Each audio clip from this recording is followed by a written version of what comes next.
What's going on, you beautiful people? So we're going to be talking about a July 9th interview with Elias Pettersson. Something interesting in there is he kind of goes on and talks a little bit about his last season, the previous season, some of the troubles he kind of worked with, and it's going to be interesting to see exactly how he does this season. I think he's going to have a massive bounce back. So let's get straight into it. So this was on NHL.com, originally in Swedish. I used Google Translate, and I double checked on a few other translation websites. Seems to be pretty accurate. So we're going to be going into it right now. So Elias Pettersson, maybe it was the case that early in the season, I had a wrong attitude that yes, now I've signed a big contract and now I have to do more instead of just being myself.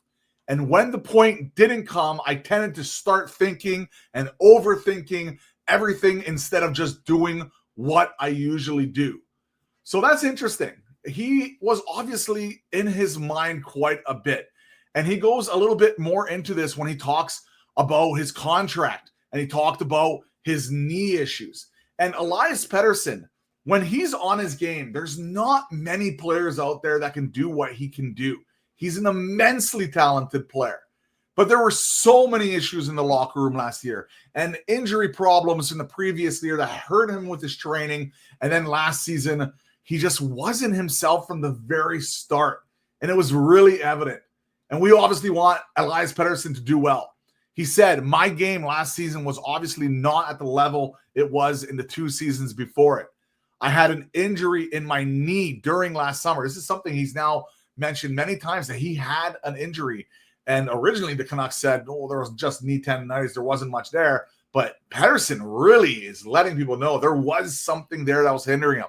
And it hindered much of my training then. It was difficult to really train 100%. Pettersson said, now I'm just trying to look ahead. Now, what's interesting is that Elias Pettersson, as you guys know, at the end of the season, he wasn't 100%. But then he started training.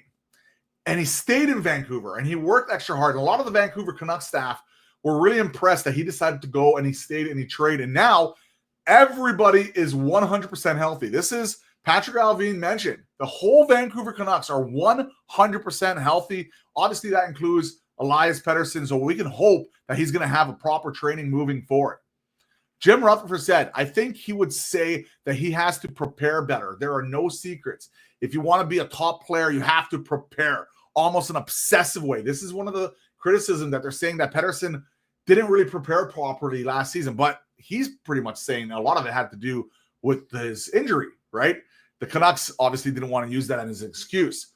You know how I am. I'm an honest person. He has to train better, and his planning needs to be changed. He can't train in the same way as before, Talkett said, who received support in his criticism from Jim Rutherford. So Jim Rutherford honestly is an honest guy. He just goes out and he says what he has. He sometimes gets himself into a little bit of trouble. But again, Rick Talkett went on and he also said he didn't train the same way as before. So there are some people that are a little bit critical on Pettersson. And now hopefully this season is a little bit different for that. He mentioned here, we fought to come back, but it definitely took longer than expected. But when the season was over, I switched to preparing for next season and take this time to work out more in the gym, among other things. So Pettersson now, as you can see, he put in the effort, which is something we mentioned a little bit earlier in the video. He's definitely seems to be in a much better shape to have a better offseason, which is going to lead into the next season, of course. Again, he stood and he stayed in Vancouver a little bit longer. It sucks when we're not playing still, but I'm going to take advantage of the extra training month to get started for next season. That's exactly what he did. He stayed in Vancouver. He got the training. A lot of love from the management because of that. Also, from Adam Foote, Petey and I had some very good discussions already this season, and he really thinks he needs to do, and I really think he wants to. I really think he knows he needs to do, and he's going to be engaged. He has a great group around him who supports him, who has a team around him, and I'll make sure I have a talk with him and continue our relationship. And support him, which was a really nice thing to say in that conference.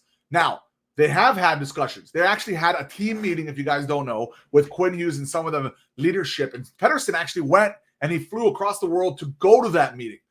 which is really important because it shows that this leadership group has to be together. There was a lot of locker room problems last year. The team needs to be together this season. It's so important. And hopefully, we're just really hopeful here that Elias Pettersson and the whole team can have a good offseason and go out and just really thrive this season, because the Canucks are going to need it. He's such an important piece, probably the most important piece to us for this upcoming season to have a really successful season. So that's the Elias Pettersson interview. What do you guys think about it? Drop a like. I would really appreciate it. And I hope you guys have an awesome day. Cheers.